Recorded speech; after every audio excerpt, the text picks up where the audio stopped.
between two sides to get to the details on this, because this is poignant, very poignant. I now recognize Ms. Green for 5 minutes. Thank you, Mr. Chairman. Colonel Paris, I'd like to carry the dialogue on about the specific timeline. I have a timeline that was given to us on the Oversight Committee yesterday when we questioned former Secret Service Director Kimberly Cheadle, as she has resigned today.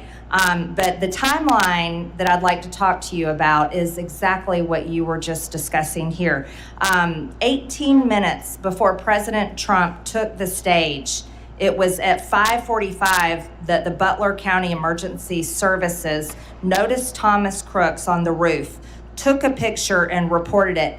You stated just a few minutes before in your testimony that police or PSP were given a phone number to the Secret Service, and that Butler County Emergency Services texted or sent the picture.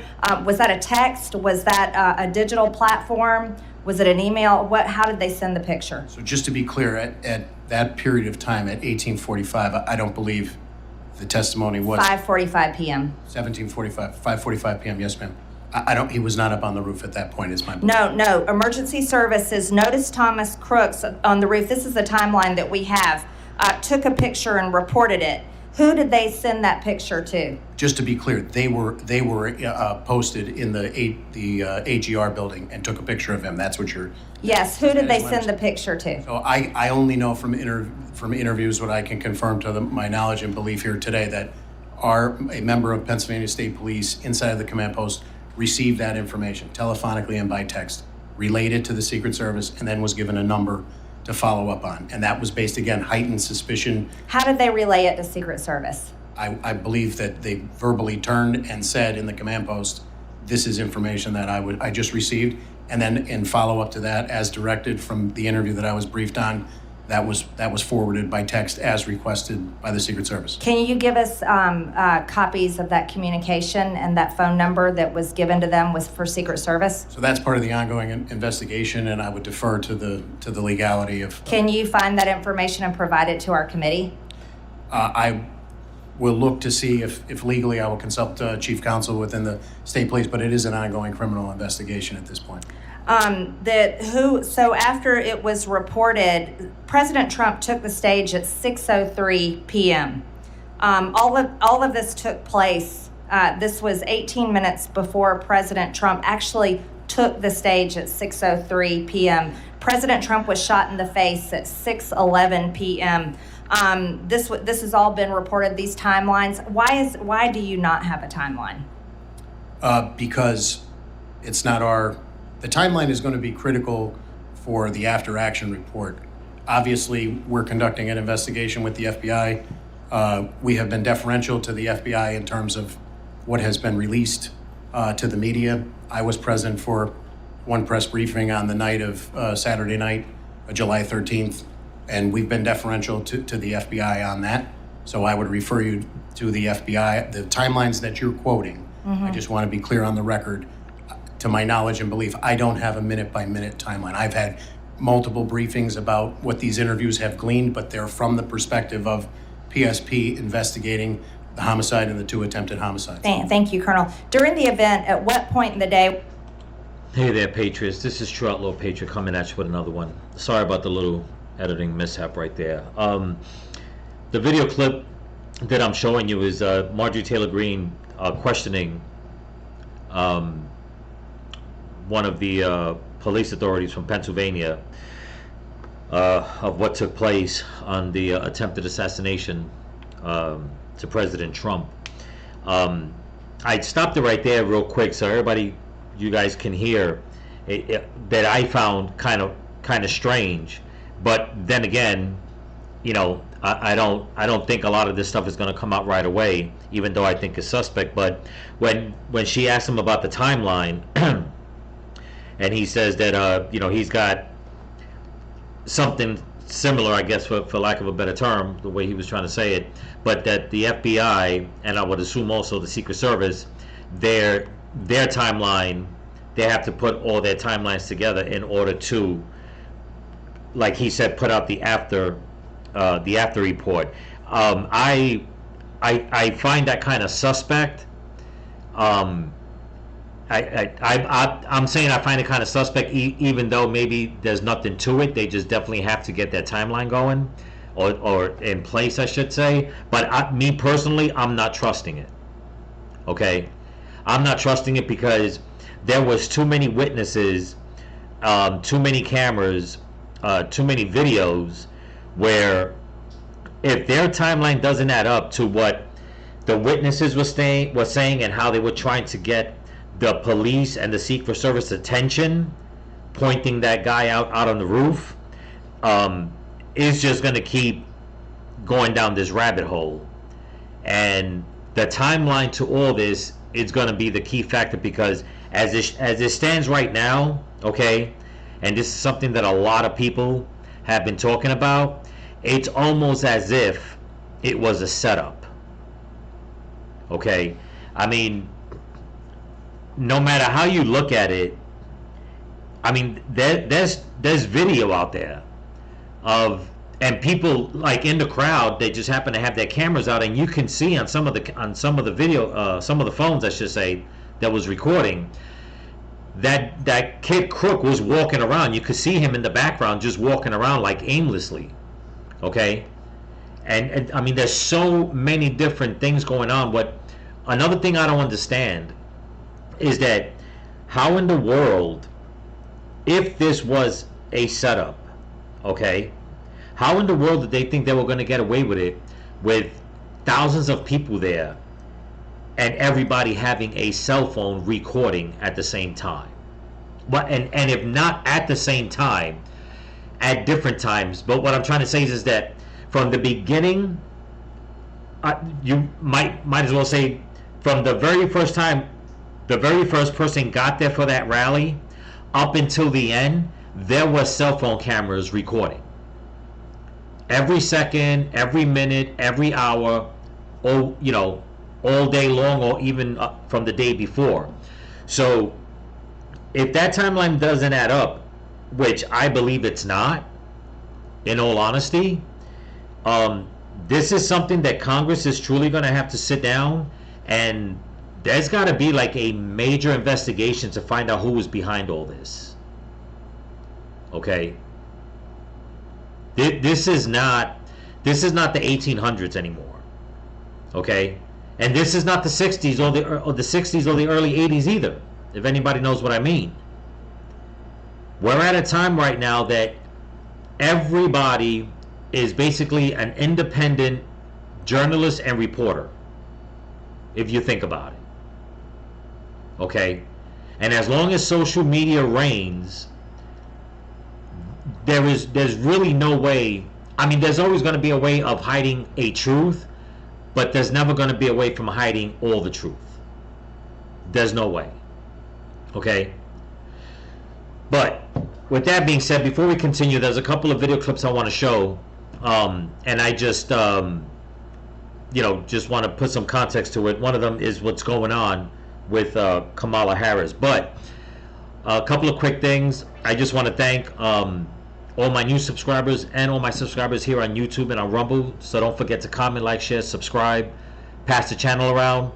I want to thank everyone for joining the channel.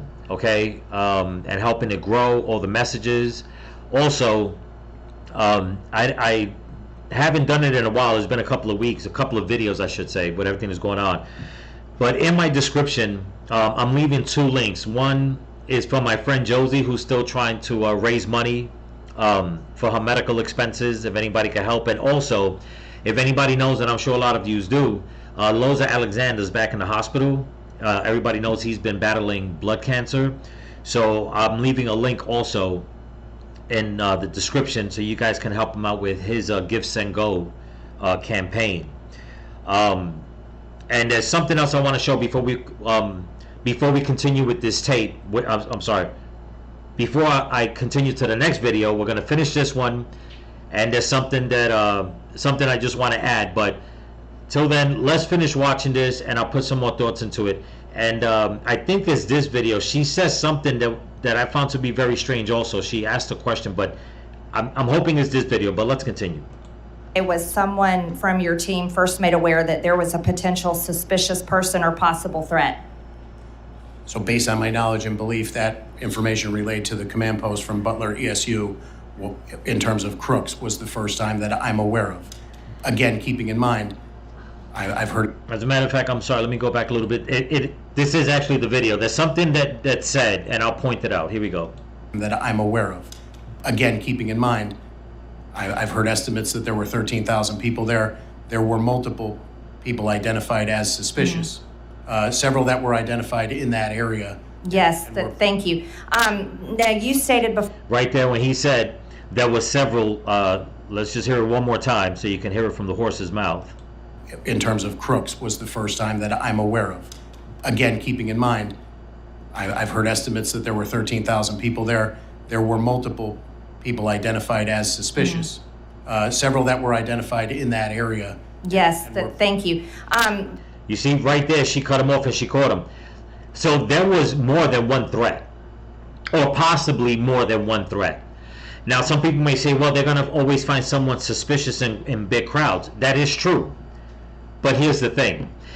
If you already had your crew down there checking out the whole crowd, checking everybody out, and you see that there's threats or potential threats, and you're checking them out, you're calling up command, or you're calling up, whoever, say, listen, go check out this person, go check out that person, yada, yada, yada. My thing is this.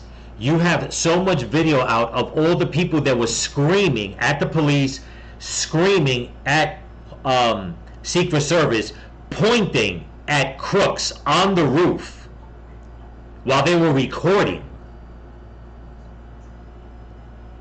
And not one law enforcement officer decided to say, you know what, since we already know that there might be some potential threats in the crowd, we need to take every single warning seriously. If a person is screaming and yelling on this side, we got to send somebody there. If somebody is screaming and yelling on that side, we have to send somebody there. If some of our own people are out there just casing the whole crowd, we have to send people into the crowd to go and check out maybe what might be a potential threat. So the one threat, the one credible threat, the one guy that was able to cause damage, the one guy that the crowd was pointed at, videotaping, recording him, out of all those other threats that you say that was potential threats, how did this one get away? How did this one get through? If you come out and say that, let's just say, for instance, at that moment or right before that moment, it was a major setup where, let's say, 5, 6, 7 people went into the crowd and said, okay, this is what we're going to do. We're going to start a ruckus on this side, you're going to start a ruckus on that side, and then that's when you're going to go and take the shot. Then you have an excuse to say everything popped off so fast in different areas, it was confusing. It just turned out to be chaotic. But that's not what happened. All you had was people pointing at the potential threat that was able to cause damage. On top of the fact, like I said in my other video, that supposedly the Secret Service, the one that was Cheadle, that was in charge of the Secret Service, she claims that they didn't have any agents on the roof because it was too much of a slope. And these are for trained individuals, mind you. Okay? But some 20-year-old kid was able to climb up there and do what he had to do. But that they also had people inside of a tin building and nobody heard him on the roof. And or they didn't hear the people outside screaming while they were inside a tin building that vibrates. It echoes. You can hear anything and everything if you're inside of a tin shed or whatever. You hear everything outside as if it's right next door to you and it's not even there. I don't know, people. It just keeps getting more and more strange, and the timeline is going to be something that they really need to investigate and find out like to put everything together and say, well, this wasn't just a one-off mistake. No, like I said, it just smells more like a setup. It really does. But let's continue. Now, you stated before in your questions that you haven't seen an operation plan, but didn't your team participate, and why haven't you seen the plan? So I, as my answer prior on the record, I've asked for it. The state police has asked for it. We have yet to receive it. And my understanding is that our walkthrough with our commanders and our area commander was to delineate what our responsibilities were, and we endeavored to fulfill those responsibilities. Who was the Secret Service agent in charge of the advance team? I don't know the name of the agent. How was PSP supposed to communicate with Secret Service on the advance team? You mean in the planning leading up to it? So I'll stop real quick. I believe when she's saying PSP, she's referring to Pennsylvania State Police, just in case anybody doesn't really realize what she's trying to say. I'm assuming that's what she means, Pennsylvania State Police, but let's go. my understanding is, as is typical, we're notified. We were notified by email on July 5th. The meeting on July 8th, Monday, was to get all of those partners together to exchange information, how they could communicate with one another, and then the planning took place from there. Could you provide our committee a copy of all those communications, Colonel Pierce? So I will check with our legal counsel. I mean, Pennsylvania has multiple state statutes that cover investigative plans or law enforcement sensitive information. Okay, thank you very much. And Mr. Chairman, one more thing, if I may. Trump's Secret Service protection could be removed under Benny Thompson's proposed legislation. This legislation was introduced while the politically weaponized government was prosecuting former President Donald Trump. This would leave him at risk. I'd also like to state for the record for this committee that over 140 inmates are murdered in prison every single year. This is a dangerous place, prison is, and of course an 8% of violence in prison leads to murder of inmates. This legislation is reckless, and the minority ranking member needs to withdraw this legislation that would lead to the murder of President Trump. Ladies, time has expired. I now recognize. Well, we're not going to debate. You think that's the... Okay, right away, the Democrats want to jump in, and I think he says, hold on, let me just so I don't put words in his mouth, but listen. Well, we're not going to debate. You think that statement should be made when the ranking member is here so he can at least address it? Okay, there you go. Right away, trying to back his boy up. The man that she talked about, Benny, whatever Thompson, he was the guy on the January 6th committee, right along Liz Cheney and the rest of the demons. That he wants to pass legislation, okay, to strip away Donald Trump from his Secret Service detail. Now, here's the thing with that, and this, I'm glad she brought that up, because it almost sounds like, you know what, if they can't get him in prison, they're going to try to get him outside, okay? And if you know, people will say, oh, you know, that, you know, you're thinking like a conspiracy theorist. No, I'm sorry, but when you got the most famous man on the planet being attacked by the court system, being attacked by a administration, and also being attacked, you know, just in general in public by the news media, by different attorney generals, different politicians, different governors and mayors, yeah, you're damn straight that man needs as much protection as he can get. Okay?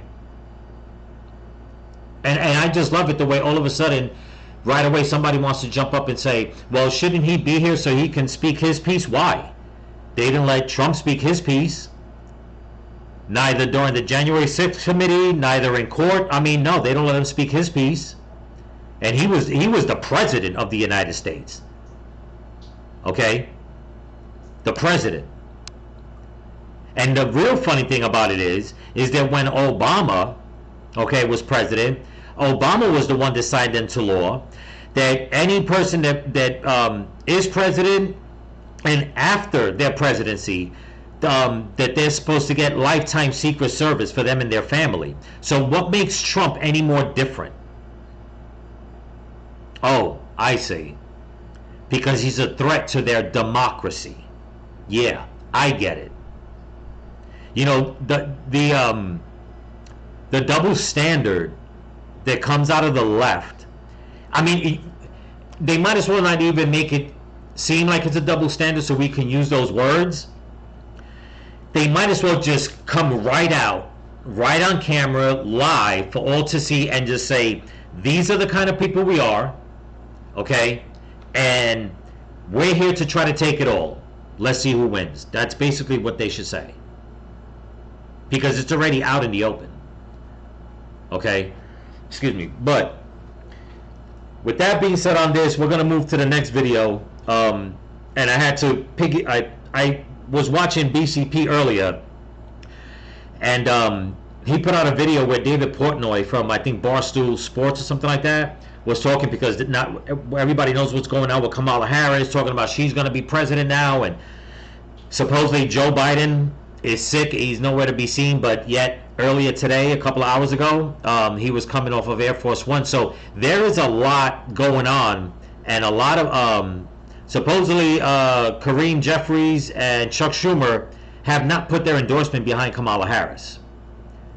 Okay, but supposedly Nancy Pelosi has, and some other people. So there's some infighting going on, and to tell you the truth, I'm glad. Okay, I'm really glad, because as you'll see in the video I'm going to show you, I'm not going to play the whole video, I'm just going to play some of it. You'll see what I'm talking about. But before that, I'm going to show you the next clip real quick so you guys can see what's been going on. Here we go. All right, I have a hard time trying to edit this right here, but I just want to give a shout out to all my subscribers, all my new subscribers, all my subscribers that have been with me from the beginning. I definitely want to give a shout out to Lou Valentino, okay, for that day that we had, that we spoke on that live stream.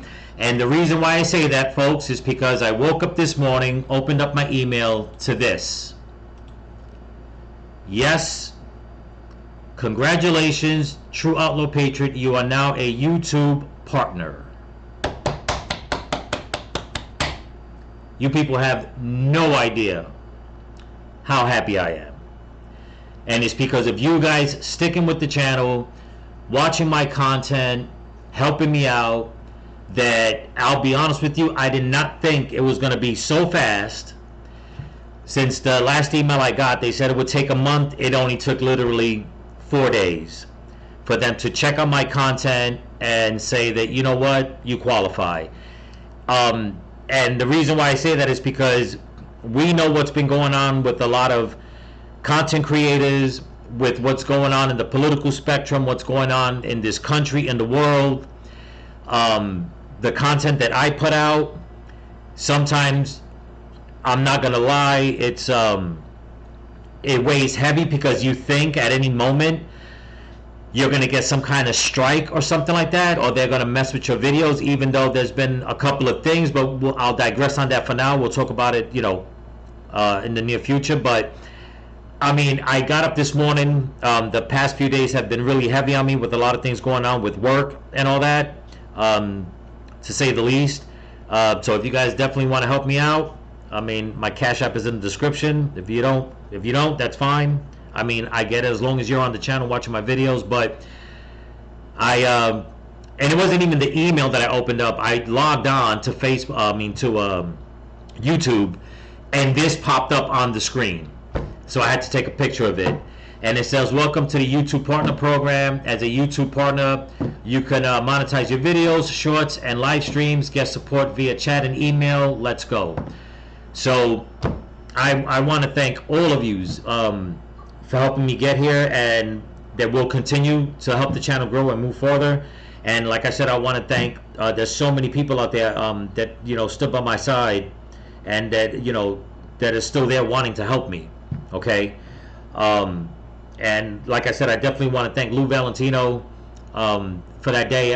It helped boost up me getting a lot more subscribers. And there was one subscriber that wrote to me that said that he saw me, he heard about me from another content creator, and I know for a fact that him and Lou collaborate.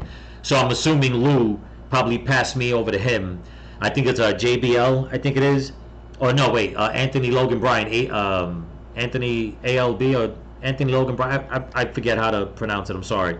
But yeah, so here we are, folks. The only thing is, I'm still about 500 hours short to reach my 4,000, which will give me the monetization to put commercials on my video. So if you guys can watch as much as you can, I think that we can do this by the end of this week.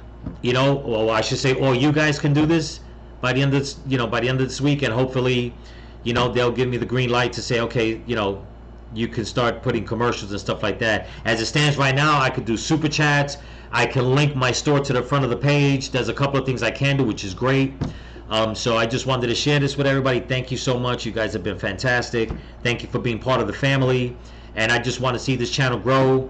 Like I said in earlier videos, if I can get 1 million hardcore American patriots, okay, or just 1 million patriots, okay, because I know there's a lot in the UK and Ireland and Australia, I mean Canada, all around the world, that we all like collaborate and watch each other's stuff. Please help the channel grow, man, and I wish the same thing for all the other channels also. So with that being said, let's continue, and once again, thank you guys so much. Here we go. Oh, so who's the real president of this country? Is it Joe Manchin or Joe Biden, Madam Vice President? Come on, Charlamagne. It's Joe Biden. I can't tell sometimes. No. It's Joe Biden, and don't start talking like a Republican about asking whether or not he's president. Do you think Joe Manchin is a problem? It's Joe Biden, and I'm Vice President, and my name is Kamala Harris. A few years later. He's out. Do you think you might endorse Vice President Kamala Harris should she get the nomination? Yeah, absolutely. I absolutely would endorse Vice President Kamala Harris. I supported Kamala Harris in 2020 when she ran for president. I was out there on the campaign trail with her. She was the only reason that I voted for the Biden-Harris ticket to begin with. And we have our disagreements on air and off air, but I think that she is the perfect person to be to fight in these unprecedented times, right? Okay, well, if anybody knows who this guy is, Charlamagne, in my opinion, it just shows how the way the left says that there's no equal opportunity in America, okay, that America is systemically racist, but yet they've given this man a platform to act and sound like a damn fool. And only in America can that happen, because he just said that Kamala Harris was the only reason why he voted, because she was going to be on the ticket with Biden. And not for nothing, but how in the hell did that just turn out? Or I should say, how has that been turning out? Okay, now you're going to wind up hearing Joe Biden's favorite lapdog of all time, okay, and it is just strange the way she tries to put emphasis on what she's saying, and she sounds, okay, she just sounds like a person who has nothing left inside of her. But pay attention. Does Joe feel betrayed by any of that, or does he understand that it was for the country also? I mean, look, he's going to speak tomorrow. We'll hear from him directly, and I think he'll address whatever is on his heart. Like you said, he has a big heart. Yeah. He understands where people are. He understands having done this 36 years as a senator, 8 years as vice president, and now almost 4 years as president. He gets it. He gets where we are as a country. Let's not forget, there's a lot at stake. There's a lot at stake, guys. They're not kidding. Our democracy is at stake. A woman's right to choose and to make decisions on their own bodies at stake. And let me just... I'm sorry, people, I have to laugh. I mean, oh my God. The way she's just, the characterization that she's putting behind her words, she's like, a woman's body's at stake. I mean, it's just like, you people have been blowing these same damn dog whistles for so long. And it's not working, but you just keep blowing those whistles. More and more people keep leaving the Democratic Party. More and more people are waking up. But they just keep on with this same song and dance, song and dance, song and dance. It's like a damn Twilight episode where you're stuck, okay? in one time zone, and it just keeps repeating itself. It's like nothing they're saying works, but they keep repeating it and then repeating it on the networks that are part of that Twilight Zone episode. It's insane. It truly is insane, but let's continue. People's incomes Are at stake. There's so much. Voting rights is at stake, and he gets that. I mean, let's not forget why he ran in the first place. In 2020, he decided to jump in. He didn't have to. Yeah. He decided to jump in because he wanted to really save the soul of this nation. Guys, so we got to talk about this extremely fascinating video that I hope and I pray that every independent voter is thinking like Dave Portnoy when it comes to what the Democrats just did in front of our faces. A conversation that, quite honestly, guys, I got to tell you, I might be having every single day up until the election, okay? Because I don't blame them. I'm not going to let this go. I am not going to let go of the fact that Democrats just overthrew democracy in their own party, and they installed a new nominee that has not received one primary vote ever. Exactly. You heard that, people? They haven't even had, and I mentioned this yesterday in my videos, there's been no primaries. They're not letting anybody on this ticket in order to fight for the Democrat nominee. In order to say, you know what? I mean, even though there's talk of Hillary Clinton trying to jump back in, there's some rumors, but it's been floating around for the longest, of Michelle Obama. Yeah, right. Like, you know, you shit out of luck with that. But there's so many different people that could be jumping in and saying, you know what, we'll let our constituents vote, and then, you know, the way it's supposed to be, the way democracy is supposed to work.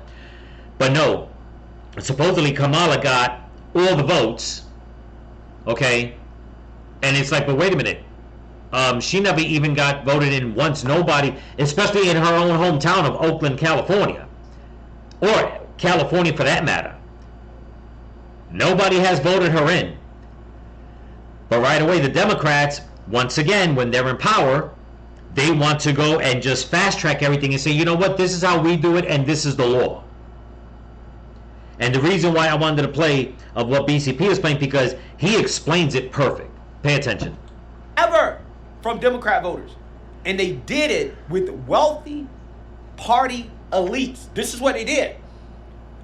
After lecturing us for the last 4 years on how Trump is such a big threat to democracy and that they're the party of democracy. If you want to save the country, vote Democrat. Now, you already have these clowns, like, for example, Charlamagne the God, that is one of these people. They said, I can't vote for Trump because he's a threat to democracy, and we got to vote for Joe Biden because Trump a threat to democracy. Even though he wouldn't endorse Joe Biden, now that Kamala is the candidate, it seems like she's going to be the candidate. Oh, well, yeah, I can endorse Kamala, right? I can endorse the cool candidate, right? Mm-hmm. This is what they're doing. It's almost as if none of these people actually care about any of the things that they claim they care about so much, right? One of the reasons why we have to stop Trump. But for whatever reason, it doesn't apply to Democrats. Now, again, I'm hoping that the average independent voter, the average person can see this and they realize that, hey, we can't vote for this, right? Like, we cannot in good conscience stand behind a Democrat candidate that did not receive one primary vote, that was installed by elites. Okay? We can't stand by this on principle. Because trust me, if the Republican Party did that to Trump, which they wanted to do in 2016, right? This is exactly what they wanted to do to Trump. They wanted to overthrow him, they just couldn't. Okay, because in the Republican Party, they actually go along with the will of the people, at least when it comes to that, right? The primary votes. That's why there were so many people jumping into the ring against Trump in 2016. I mean, if anybody remembers that whole stage, I mean, who was out there? Jeb Bush was out there. Rand Paul was out there. Marco Rubio was out there. Ron DeSantis was out there. I mean, there was just so many. I mean, you know, and it was just like, I think, what was it, 12 or 13 or whatever the case was?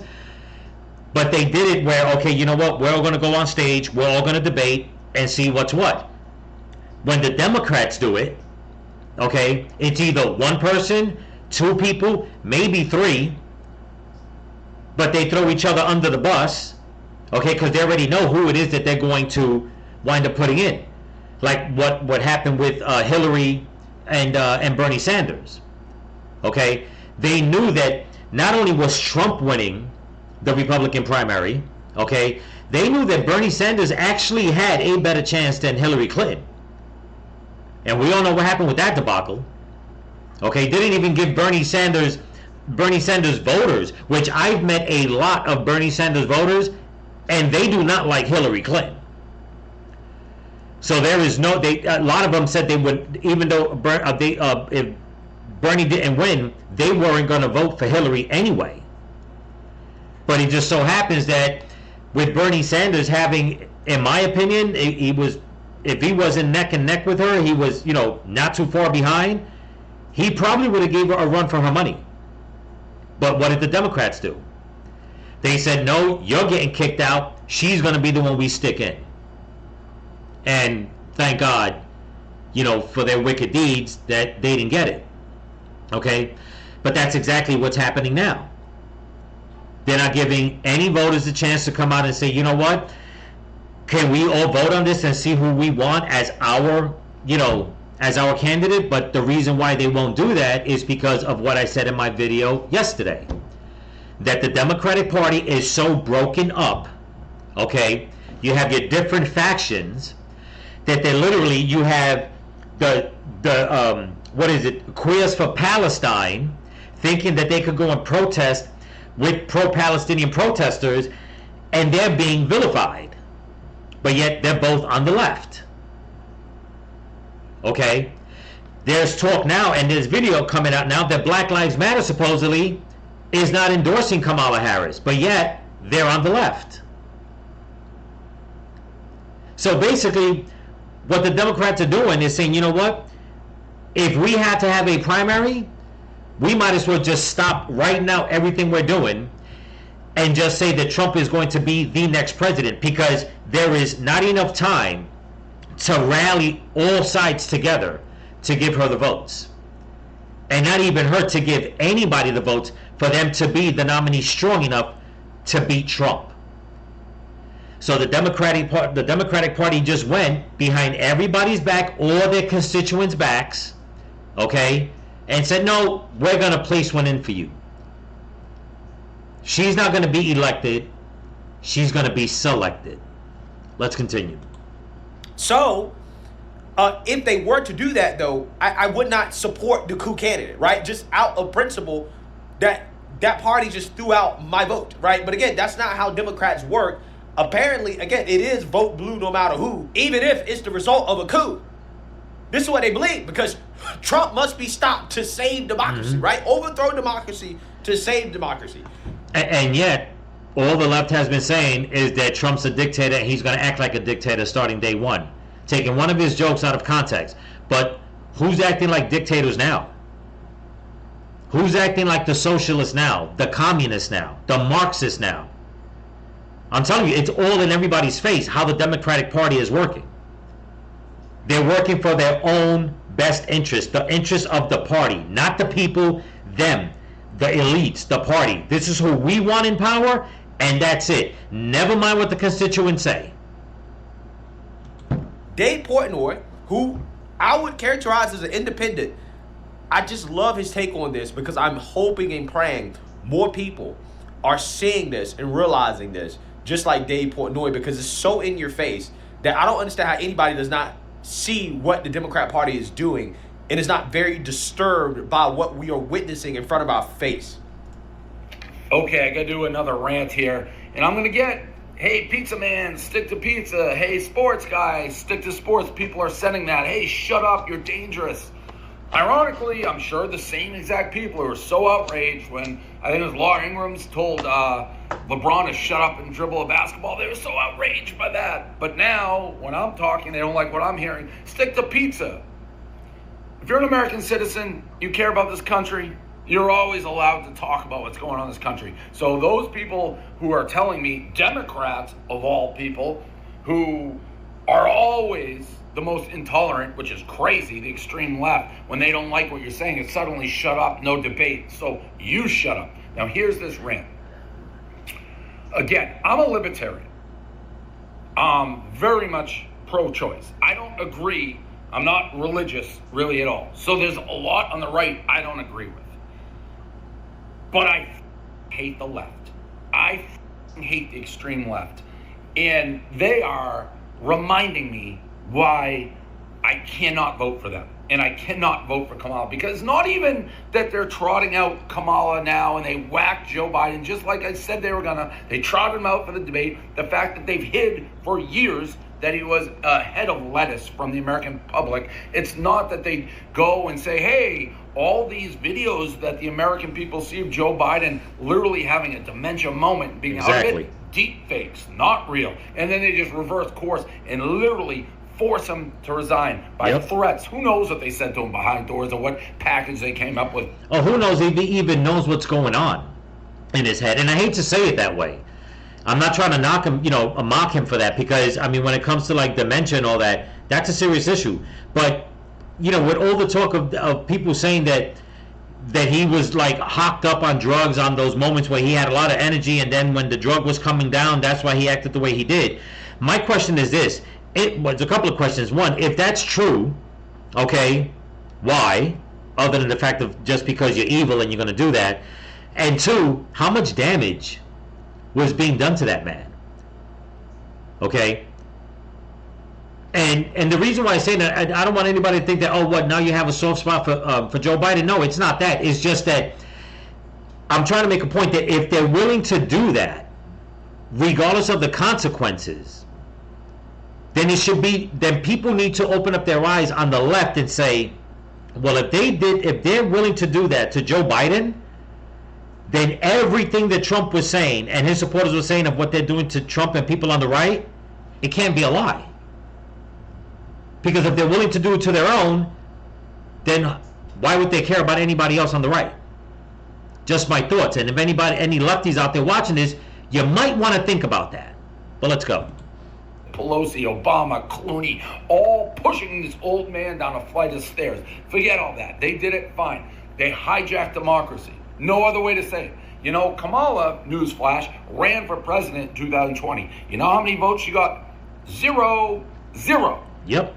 She was so disliked and such a bad candidate, she didn't make it to the first primary. Yep. And I guess she's never going to have to get a real vote because she's been handpicked on purpose by the people who have been running Joe for the last 2 or 3 years. Now they're going to try to run her and trot her out. It's disgusting. It's a hijacking of democracy. They knew Joe wasn't fit before, and they waited. Fine.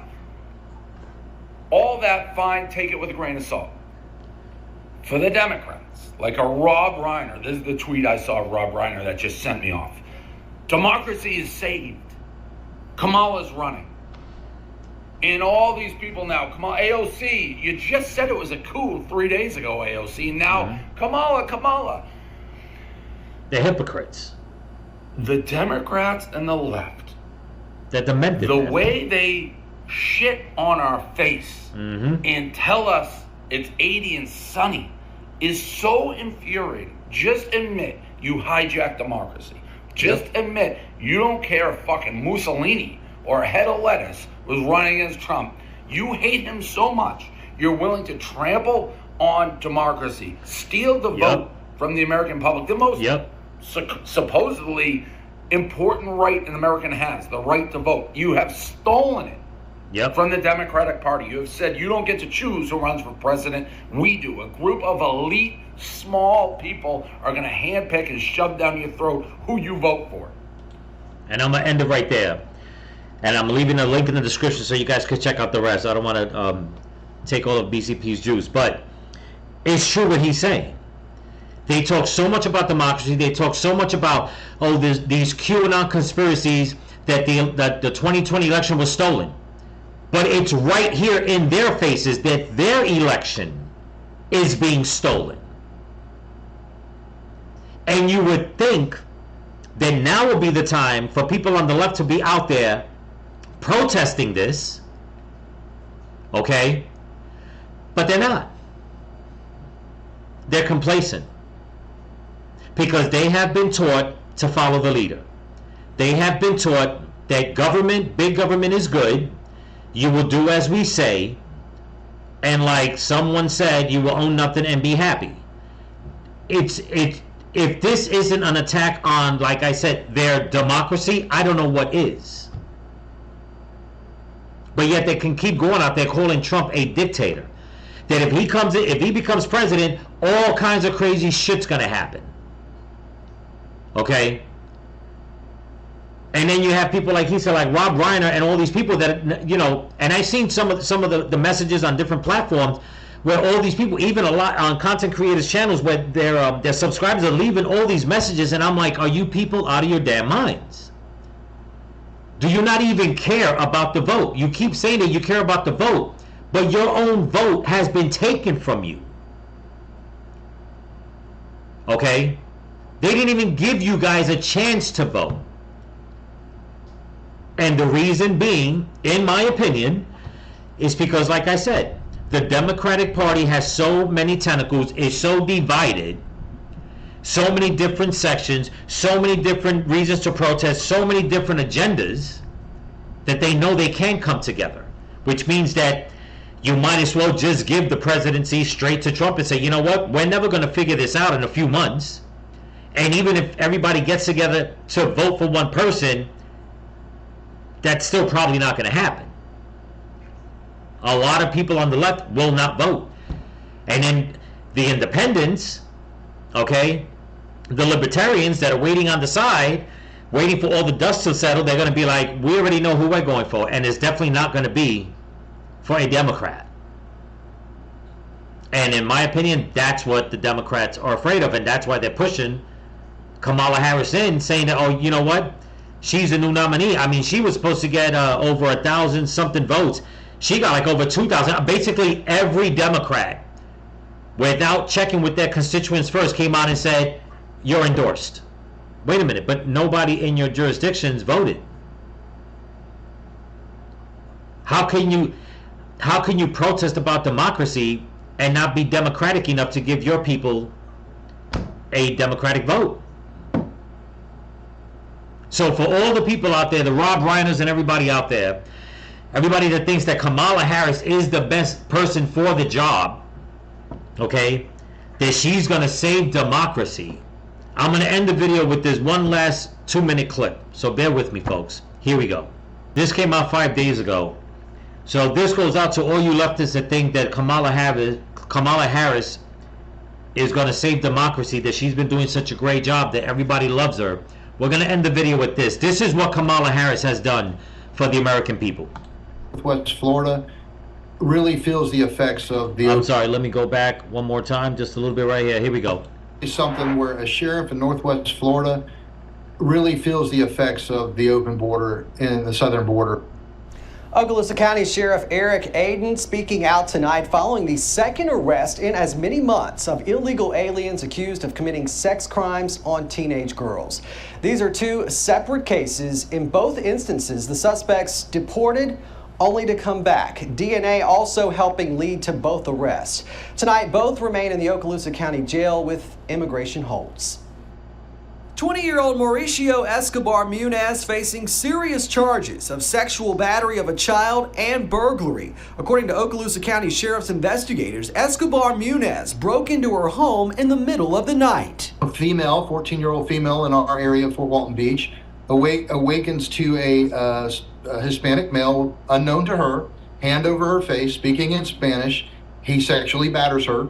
Sheriff Eric Aden says the crime happened on April 21st. A DNA profile taken from the victim hit a match on July 11th, leading them to Escobar Munez, who lived less than a mile from the victim. Even more frustrating for the sheriff, the Honduran native had also been deported by Homeland Security in September 2022. And was labeled as denied entry classification. You can see how well that worked, right? Mm-hmm. To be honest with you, the cell phone that we seized, that we're using as evidence, is probably one that was given to him by our government at the border. And then secondly, if there was such thing as an accessory before the fact, maybe Al Mayorkas needs to be looked at. because this is ridiculous. Sheriff Aden, not the only one upset with the Secretary of Homeland Security. You'll remember House Republicans tried to impeach him earlier this year. Meanwhile, the latest arrest marks the second in as many months. 24-year-old Jose Chan from Guatemala arrested June 26 for the same charge on a 14-year-old girl in Okaloosa County. This crime happening on February 25th. Sheriff Aden says just 16 days earlier, he too had been deported, only to illegally cross the border and return to Okaloosa County. It's just frustrating. It's frustrating to see this play out right here in Northwest Florida. While the problem at the U.S. southern border... Okay, and I'm going to end it right there. Okay? Once again, okay, 2 more illegals come in, commit crimes, get deported, come in, and rape young girls. So to all you lefties out there, Rob Reiner and Charlemagne and all these people that think that Kamala Harris is the one for the job, she couldn't even do her fucking job of taking care of the border since she was the border czar. And now 2 more young American girls, okay, and I'll take that back. It's not even the fact that they're American girls. 2 more young girls, okay, have had their innocence stripped from them by people that were deported, and they made their way back in. That's how porous the border is. The second guy, they deported him, and he was back in 16 days later, made his way all the way down to Florida, okay, and raped a little girl. And this is the woman that the Democrats have chosen to tell their constituents, go screw yourself, we're putting her in charge, and she couldn't even do her job as vice president to protect 2 more little girls.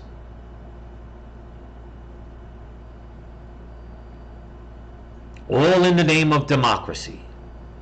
All because everybody says that Trump's gonna be the dictator. All because you people on the left are so damn blind. You've gone beyond slave sheep. Okay? You don't care about democracy. You don't care about this republic. You don't care about innocent people. Okay?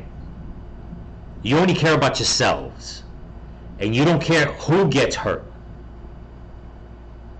You just don't. But anyway, that's what I got for you. Don't forget to comment, like, share, subscribe. Pass the channel around. Give it a thumbs up. And if you can help support the channel, there's a link in my description to my Cash App and my merch store, TrueOutlawPatriot.com. And if you can help my friend Josie and Loza Alexander, please check out their links in the description. Even if you leave prayers on their GoFundMe and their Give Send Go campaigns, it'd be great. They can use prayers. Everybody can. We all can. This country can. Trust me. So remember, people, stay vigilant. Keep praying. Keep praying for each other. Keep praying for the children, this country, and keep praying for Donald Trump. And again, you got to pray for your enemies. Okay? There's some people out there that God is going to deal with accordingly. Trust me. Peace.